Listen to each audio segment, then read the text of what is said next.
I've been itching to build a Dreadnought ever since playing Space Marine 2. Plus, as a Gundam builder, I'm going to take any chance I get to build any sort of mech. So today, we're going to be adding the next 200 points to my Space Marine army by customizing a redemptor Dreadnought.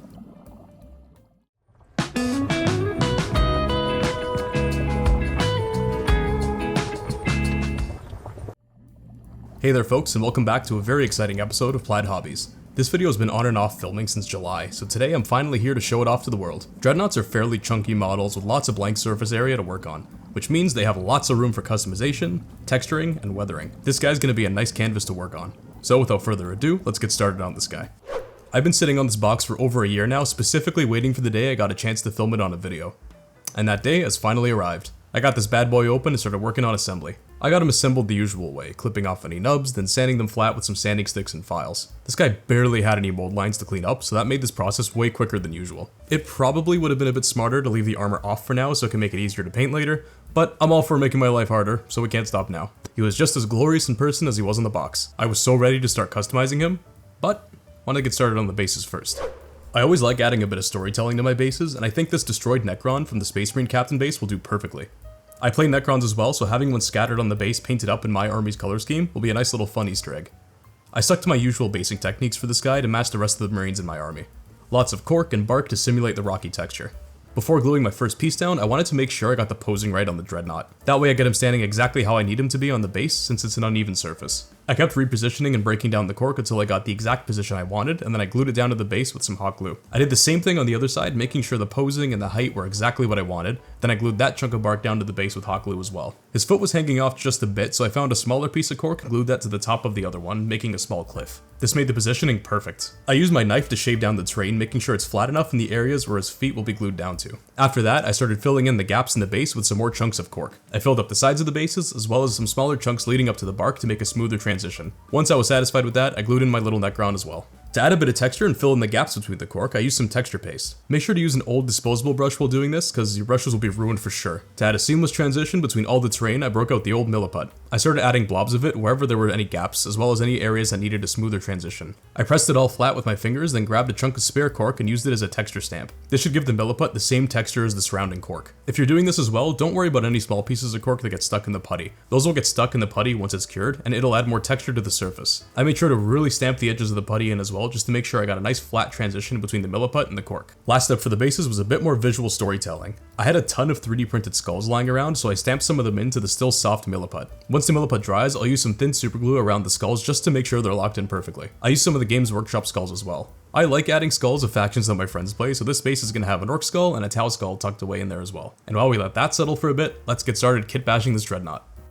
I feel like vehicle kits like this are perfect for practicing kit bashing if you're new to it. The parts are all really big, so they're a lot easier to work with, plus there's a ton of blank, flat space as well. I think it's the perfect canvas for trying out kit bashing. There's a ton of space to do things as opposed to trying to customize a tiny marine or something as your first kit bash.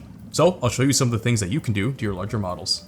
I have this tilting shield lying around and I wanted to add it somewhere on the model. I started by shaving off the sword sculpt using my hobby blade. Having a fresh, sharp blade is ideal for doing something like this. Once I got it shaved off, I cleaned it up using a file and a polishing sanding stick to get it nice and smooth. I tried dry fitting it first to the different parts of the model, and ultimately I chose to attach it to the shoulder. I also had this little skull icon as well that I wanted to attach. The back wasn't flat, so I had to modify it a bit. I chopped off the back of the skull and then sanded it flat with a high grit nail file. I cleaned it up and attached it with some plastic cement. I then broke into my Ziploc bag of random marine bits and started picking out the parts that I wanted to use. Candles are the main motif of my army, so I went for those first. With all the flat, empty surface on the top of the Dreadnought, I had tons of room to practically make an entire altar. I grabbed a handful of candles and started super gluing them on, and I made sure to test the different areas first before committing to permanently attaching them. I glued them in no particular order, just added them wherever I thought looked right. Once the big candles were glued down, I swapped to individual small candles and started gluing those down as well. The height variation should add some nice visual interest, as well as some hierarchy in the design, with larger candles in the middle and the back, and the smaller ones filling out the space in the front. I found these pieces from Grey Tide Studios that are meant to be tabards for infantry, but I thought they would look really cool as a sort of hanging decoration on this guy. I shaved off the rivets on the front armor to make a flat surface, then I glued each of these down with super glue. It's always good to step back and look at your model between adding details, that way you can see which areas need more and which are fine as they are. You cannot have a Space Marine model without any purity seals, so I glued a few of those in here and there as well. I got a nice collection of chains as well as these metal head pins, so I wanted to do something with those. The plan is to use these pins as attachment points for any chain that I add. I started making a pilot hole with my hobby blade and then drilling out the hole the same size as the head of the pins with my pin vise. I cut the pins down to size and dropped them in with some super glue. I realized right after that this wouldn't work, as I had to put the pin through the chain first and then attach them. I was not thinking. I removed them and then tried again, this time threading the pin through the end of the chain first and then gluing them in as I did before. Back up to the top of the dreadnought, I wanted to bolt down a few skulls as well. I clipped off some Citadel skulls first and then glued them to the top with plastic cement. Once the cement dried and they were secured in place, I drilled out some holes going fully through them, then cut the nails down and glued them in. This should give the impression that the skulls are nailed to the top of the dreadnought. And I gotta give credit where credit's due, you could thank Eons of Battle for this technique. I needed to do some sculpting for the next few steps, so I broke out the green stuff. After mixing it together, I rolled it out flat and started cutting it out into rough square shapes. Once I had the shape just right, I held it up to the model and I started folding it to simulate cloth hanging from 2 contact points. I find that green stuff is really good for doing loose fabrics like this because of how thin it is and how flexible it is. Doing this with something like milliput wouldn't really work because it'd be too hard and too brittle. Once I had my shape, I drilled out some holes and glued in some more nails. I had some extra green stuff, so I decided to do the same thing on the waist, creating a tabard. I rolled out the leftover green stuff and flattened it, cutting it to long flat noodles as well. I took that and started wrapping it around the gun. I don't really know what to call this, but I'll say it's a sort of decorative wrap. Plus, once it's all painted up, it'll be a nice color contrast with the cold metal. I wasn't really feeling the tabard that I made, so I wanted to try something I've seen other builders do as well. I used a sheet of thin brass. I cut it out into the rough shape that I wanted, then sanded down the corners so they wouldn't be as sharp. I used the handle of a sculpting tool to help add natural folds and waves to it, simulating a long sheet of parchment. This material is super bendable, so it worked pretty well for something like this. I added some super glue and then I locked it in place, then used some sprue cutters to add some more wear and tear to it. I've seen people use this material before to make purity seals, so I wanted to try that as well. I bent them to shape with my fingers and then I looked for spots around the model to super glue them down to. Once I found the spots that I liked, I broke out the milliput again and made some wax seals. I did this by smushing little balls of putty at the connection point of the paper, pushing it flat with my finger, then using a Q-tip handle to punch the shape into the putty. They're not perfect, but I think they're decent for a first attempt. While I had the milliput out, I started sculpting the dripping wax in the candles. This step is pretty quick and easy. I just add random blobs of putty here and there around the base of the candles. Then I use a soft sculpting tool to poke random bits of texture into it. Doesn't look exactly like melted wax, but I think it conveys the idea well enough. One day I'd like to really take my time and really sculpt some melted wax, but for a model this size, I think this works fine. Another great way to add a more grimdark vibe to your models is to add surface texture. If you look at things like historical tanks, a lot of them have different textures from the manufacturing process, among other things. It adds a nice gritty feel to your model, and I think this model with a ton of flat surfaces is the perfect canvas for it.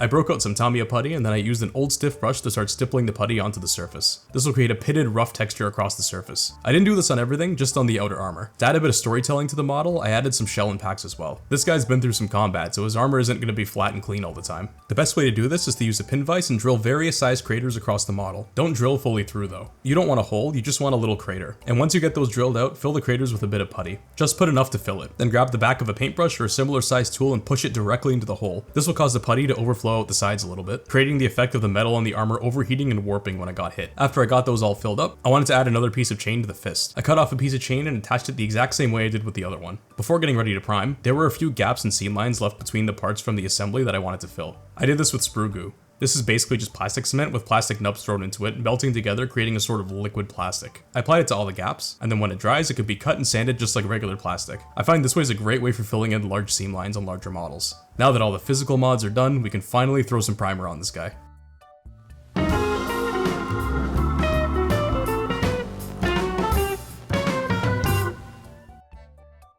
To get started, I use my absolute favorite primer, Vallejo Mecha Primer. Priming is a pretty boring step, but it's always so satisfying to do right after doing a ton of kit bashing and modifications. You can finally see all your work unify as one solid piece rather than a bunch of things mixed together. I gave everything a good spray and let it dry for a day before painting over it. One day later, I got to doing the base coats. Just like the last two marine videos, I used the same recipe. I started with an undercoat of a dark rusty red color that will act as a nice warm undercoat for the main armor color. I sprayed this mostly from above, that way the black primer still showed underneath, acting like a shadow. I wasn't too worried with any of the overspray on the inner mechanical parts since I'll be painting those later with a brush. Next up was a tan color. I sprayed this, again, mostly from above over the red base coat, leaving a slight bit of red showing through from the bottom. And finally, a slightly lighter tan zenithal over the base coat just to add a touch more highlight to the armor. Now that the base coats are applied, we can start with the brush painting. I started out dry brushing a yellow all over the model, bringing out all the highlights and hitting the raised surfaces. This is also why I didn't paint the inner mechanics first, since these first few brush steps are pretty messy and would have a lot of paint spill over. Next, let's paint up some paint chips. I mixed in some white to the yellow that I was just using to brighten it, and dipped a ripped up piece of sponge in it. I started lightly dabbing this all over the armor on the model, and I made sure to go more heavy-handed on the exposed areas like corners and edges. Those would naturally take more damage and have more paint chipping off. This is the step where things really start to pop, and it makes it look more like a real piece of machinery and not just a toy. To continue this, I did the same steps again, but this time with a dark brown paint. This will be for the deeper paint chips, giving the illusion of depth and that the paint is peeling off. I did this slightly more sparingly, keeping it in mostly the areas where I already did the sponge chipping before with a light yellow. Again, Again, I went really heavy with this on the edges of the armor, especially on the feet and any area near a joint that would get a lot of movement. These areas would take the brunt of the damage, so more paint would tend to chip off there. Now that we got that done, he's looking thoroughly weathered, but he's not done yet. We got more to that later on. Now I'm going to pick out any of the gray bits on the model. This would be any of the pipes, the armor trim, decorative bits, and the chains. I'll come back to highlight these in a bit. While it's drying, let's tackle the inner frame. I used the silver paint and carefully picked out all of the inner mechanics under the armor. Some of these areas were a bit hard to reach, but ultimately it was a lot easier than I was expecting. I thought I would have a much harder time reaching in with my brush trying to get some of these tight areas. This bit of color separation is really starting to make this guy stand out. I wanted a bit more variation on the metal, so I used the copper paint and picked out any of the rivets, joints, and connection pieces. This will give the idea that there's more than one type of metal being used to construct this guy. Plus, it'll add a nice bit of color variety. And now that all the silver was done, I wanted to try something. I used some rattling grime in an airbrush and I coated all of the silver parts with it. Using contrast paint straight out of the bottle into an airbrush shockingly works really well. It may not show up too much on camera, but it did wonders to the silver parts. It instantly turned them from a bright clean silver to a more oily, smoky metallic color. This is exactly what I wanted. I wasn't too worried about any overspray here. The contrast paint comes out pretty thin, so it didn't really show through on the yellow too much. Alright, now that that's done, I can go back and start highlighting the parts that I painted gray. Now normally I would just dry brush this and call it a day. But on big models like this, you gotta give them all the attention and love. So we're gonna be painting some non-metallic metal on these. I started with a lighter gray, just touching the raised parts. I worked my way up from a lighter and lighter gray until I made it to a pure white paint, just for the brightest highlights. I didn't bother attempting smooth highlights. Personally, I prefer more painterly and sketchy style when it comes to highlighting. Plus with all the washes we're gonna be applying later, that should help unify everything anyways. Now that we got that out of the way, I wanted to get started on those candles. I usually work my way up from dark to light when painting, so I started with a darker tan color for the candles. It took a couple coats with a big brush to get it all nice and smooth. I made sure to thin it slightly more than I normally would, just so the paint would flow into all the hard to reach areas. Once that coat dried, I used a lighter beige paint. I used a dry brush to catch all the raised and exposed areas of the candles. Any beige paint showing through underneath will just act like a shadow. I did one final pass of dry brushing on top of that with a lighter off-white color. I made sure to be more controlled with this pass, mainly just hitting the most exposed at higher up areas on the candles. After that, I used a detail brush and started picking out the very tops of the candles, the flames, the dripping wax with a pure white paint. This will help make those details pop, and it should save us some steps later on when doing object source lighting. Red is one of the accent colors I use for my army's color scheme, so I started on that. I usually use the red for color separation on the armor, so this meant picking out things like the tilting shield, the kneecaps, as well as any capes or fabrics. I used the dark red paint to base coat all of the areas that I wanted to paint red.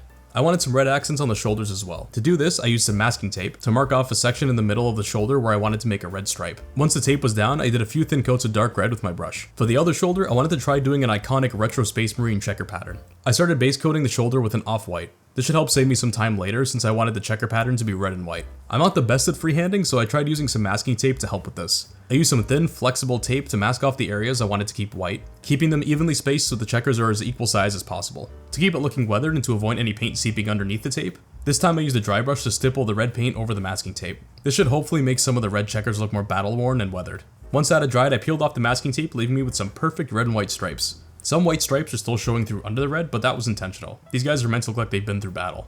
For the horizontal stripes, I decided to test my freehanding by painting the checker marks in by hand. Having a thin detail brush helps so much for doing this. I painted red stripes going horizontally across what I had already painted, being very slow and careful with my straight lines. Once I had those blocked in, I finalized the checker pattern by freehanding some white checkers to the places where they should go. I started doing it with a pure white, but it wasn't looking so great, so I swapped to a tan color instead. This had much better coverage, and it will also act as a darker base coat for when I highlight this up to white. I kept blocking in squares, swapping back and forth between tan and red, correcting any mistakes that I made. Once I got it to a stage I was happy with, I started highlighting each square. Again, I kept these kind of rough and sketchy and kept the highlights only to the top of each square. That doesn't really make sense in terms of how actual light would work on this, but I think it looks more visually striking this way. Gotta take creative liberties over realism sometimes. Now that the checkers are done, I went back and highlighted the rest of the red areas. I used a dry brush again to stipple the highlights on. It'll make the red look a lot more rugged and weathered since the dry brush has a ton of spread out bristles, so it'll make a nice rough texture. I made sure to stick with a smaller dry brush, that way I had a bit more control over what I was doing and I didn't accidentally get any red paint on anything else. Once I had the red highlighted all the way up, I moved on to some of the smaller details. For the skulls and the purity seals, I started with a brown base coat and then worked my way up to a beige and lighter tan paint. Then to shade and tint them, I used some contrast paint skeleton horde. For the tabard, I started with a beige base coat doing 2 thin coats. Once it dried, I blocked in some rough highlights with some tan paint. I mixed in some brown to the tan to make it a bit darker and then started painting that between the base coat and the highlights to blend them in together more. I wanted to add some script as well. I used a bright red paint to add some squares to the paper first, then with a sharp brush and dark gray paint, I carefully started adding small dots and squiggles across the tabard. This created the look of a script. It's a bit of a tedious process, but it adds a lot of visual interest when it's finished. To make it look a little more realistic, I used a ripped up piece of sponge and some tan paint and started adding some texture to it. This created an old weathered parchment look. After that, I gave it a coat of skeleton horde. This added a nice natural aged look to it. I then painted some silver to all the shell impacts on the armor as well. Finally, before moving on from painting, I brushed some semi-gloss varnish over the areas that I wanted to apply some decals to. So far, I think this guy's turning out really good. I've been itching to work on a dreadnought for a few years now, so getting to finally work on one has been an absolute treat. Now, I could just move on to weathering from here. I do really like the details I've added just from painting, but I think we can really level this guy up with some decals. I still have a ton of leftover Space Marine decals lying around from some older kits. I find I never really get to use these, especially because a lot of the Legion markings on here are a bit useless, since I play a custom chapter, but there's a ton of other markings on here that will work perfectly for a vehicle. I cut out a few that I wanted to use and dipped them in some water for a few minutes. While that was sitting, I broke out some mark setter and mark softener. I applied the mark setter to the areas that I wanted the decals on. This essentially acts like an extra bit of adhesive that keeps the decal down and more secure. Then I applied the first decal, poking it and moving it around with a damp brush to get it to the spot that I wanted. I then patted it down with a bit of paper towel to dry it and try to get any water trapped underneath out. I applied some mark softener to it next. This essentially thins out the decal so it can warp around curved surfaces better. It does make the decal a little more brittle though, so just be extra careful when you're using this stuff. I lightly patted it dry again and added one last bit of mark setter to keep it down. While that dried, I started applying more decals to all the other parts of the model that I wanted them on. I did the same steps I did on the first one. The mark softener really helped on some of the weirdly shaped bits like the cloth on the back. Decals do look really good on their own, but they are looking a little bit too clean. I grabbed the same red that I used for my highlights and then used the sponge to add some paint chips over the decals. This should help to make them look more integrated into the model and not like they were just slapped on top. The red should help blend it in more to the armor as well, making it look like the decal was weathered and beaten up. I used the background color of whatever part the decal was on and did the same steps with the sponge. Once that was all dried, I airbrushed some semi-gloss varnish over top and prepared for enamel paints. While the varnish was drying, I figured I'd finish off the bases. It's a good thing I have this channel to look back on for reference, otherwise I forget half the paints that I used. After struggling to open the same jar of paint that I did last time, I put it through my airbrush and began base coating. As usual, I keep most of the spray from above and to the sides, leaving the black undercoat underneath showing as a shadow. After that was dry, I gave the base a nice once-over with a dry brush and some light gray paint. This step is great as you can immediately see all the detail and the texture of the rocks pop out. I went pretty heavy-handed with this step just to get all the edges and details popping. After that, I did a much lighter dry brush just using a pure white paint, just hitting all the highest points and edges on the base. For the skulls, I gave them each a few thin coats of some skeleton horde. I did the same thing on the Necron body as well, acting as a base coat. While the contrast paint dried, I decided to get started on adding the snow to the base. I use a Viejo snow paste for this. I started applying it mostly to the edges and the higher points of the base, also making sure to leave the areas where the feet of the dreadnought will sit clean, that way it's easier to glue. Once that was done, I broke out my winter grass tuft and started applying these to the base, again making sure they didn't interfere with the dreadnought's feet. I used to super glue these down to the base, but honestly, I find the sticky adhesive they come with works totally fine. Now that everything is dried, I started highlighting the skulls and the Necron. I started with a tan paint, just blocking in some rough highlights facing directly upward where the light source would come from. I did the same thing on the skulls, making sure to get the top of the dome and any of the parts that stick out like the cheekbones or the jaw. For the Necron, I decided to paint him in the color scheme of my army. This meant painting the body a tan rocky color, and a green for all the decorations and shoulder pads. I based that out and gave it a quick highlight with some light green. After that, I decided to lock down the dreadnought in place. I superglued him to the base and sanded away any of the paint that were on the waist connection joints. This should give the superglue a much better bond to stick to. I glued him down, and I prepared for the enamel weathering. For the last two marine videos, I essentially just airbrushed some track wash over the models, cleaned it up, and I called it a day. And while that technique works perfectly fine, especially if you're trying to paint multiple models at once, I want to try brush painting with multiple different kinds of enamel paints for this guy. I tried it on my last Emperor's Children video and I was really happy with the results, so I'm going to give it a go on this as well. I broke out every enamel paint I had and chose the few that I wanted to use. First thing I wanted to do was give a wash to all of the silver parts. I used the classic Tamiya black panel line wash for this. I poured some out into a bowl and then used a big brush and started slapping it all over the silver areas. I was a bit worried that doing it this way would leave some spots when it dried, but it turned out really great. It added that dark, oily look that I was looking for. I used a thinned down version of this on the gray parts as well. After that, I thinned down some winter streaking grime and began applying it to the armor. For some areas, I made some streaks with it as well, just using a brush to pull it downward very lightly. Once I got it how I liked, I used some enamel thinner to thin it out near the bottom. I thinned out some streaking grime even more, making it a bit more watery, and applied it all over the candle wax as well. I also have this white acrylic wash that I wanted to give a try. I started roughly applying it to the feet and any other area that I thought would catch some snow. Snow obviously wouldn't stain anything white in real life, but I think it adds a nice visual style to the model, and helps blend it into the environment more. The effect was a bit subtle when it dried, so I used some white paint through an airbrush and did a very thin coat of white around the feet just to tie it into the base a little more. Now for the final step, my main motif in my army, let's get that object source lighting done. First thing that I decided to do was to cut out a little small piece of styrene plastic. The inside of the dreadnought was hollow, so there's nothing to actually paint, but I wanted the illusion that it's glowing from the inside, so having this bright white piece of plastic behind the slit on the front will help give it that illusion. To start out, I used the same whitewash I used earlier and applied it to all the cracks and areas that I wanted to have the glow. I did this for the vents on the chest, the exposed pipes and lights on top, the barrel of the gun, and the vents on the back. This stuff flows really nicely and acted as a great first step for doing glowing effects. To add a bit more glow to this, I took a bright white paint and very carefully added puffs of it through my airbrush just over the areas I put the wash in. The wash acted as a great base for the light source, and the white airbrush paint will act as a great base for the glow. After that dried, I went directly over top of it with a fluorescent blue airbrush paint. OSL is kind of a back and forth balancing act between white and whatever color you're using for your glow. I'm not sure if the way I'm doing it is the best way to do it, but I find it works best for me. I went back to the same white paint and went over the blue again, but this time much smaller and more controlled. I still want that blue glow spreading out, but I wanted the center of each glow to be white, showing the brightest spot of the source light. I then used a dark blue paint with a dry brush and hit any of the highest areas around the glow that would get the least amount of light. You'll see this a lot on things with an inner glow. The parts that don't have enough light shining through it will often get this dark shadow effect. I don't know optics well enough to know why this happens, but it does look cool. I did one last blast of fluorescent blue all over the glowing areas just to tie in all the layers together. This also helped blend in the dark blue that I dry brushed as well. Finally, I took out the whitewash one last time and gave it a quick wash over all the glow areas one more time, just to get that last bit of white showing through as the brightest point. I think that final step is what really sells the glow effect. I also used some white paint just on the very tops of the candles, again making them the brightest part of the source light. And after months of work, I can finally paint the rims of the bases and call this fella done. And just like that, another model is checked off the bucket list. I've been wanting a Dreadnought for so long, so finally having one in my hands feels amazing, especially after so much work was put into it. I think there are some areas I could improve on though. I think the tabard looks a little bit too stiff, so I think next time I'll use a thinner sheet of metal or maybe something else like green stuff to sculpt it. I think the posing could be a bit better as well, but it's not a huge deal. I'm sure I'll paint more Dreadnoughts in the future, so this definitely isn't a one and done deal. So far, between the intercessors, the captain, and this guy, we're sitting at about 450 points. My goal is to get this army to its first 1,000 points and then start playing them. No proxying or anything in the meantime. I want a fully painted army on the tabletop right there and then. I have a rough list made up for this already, and it's kind of ever changing. All the units on that list will be in a video though, so keep your eyes peeled for those. So now that this guy's done, I can start working on something I've been very excited about over the past month. I guess now I can finally start talking about this, but in October, I'm gonna plan to release 2 videos, hopefully. One for sure, and I'm trying to schedule my timeout so I can release 2 videos. Both videos will be Halloween themed, and I'm not just talking about in terms of the model. I mean everything. The show will be Halloween themed, it'll have different music, different backgrounds, everything. It's gonna be fully decked out. I've been planning this for the past month or so I'm super excited to start it. So with that, I'm gonna put this guy away, get some rest, and get grinding on the Halloween videos. This has been Plaid Hobbies, thank you for watching, have a great night, and I'll see you in the next episode. And now, folks, we thank you for joining us tonight. We hope this evening was filled with love and entertainment, and that you happily sleep through the night and join us again tomorrow. Good night, and sleep well.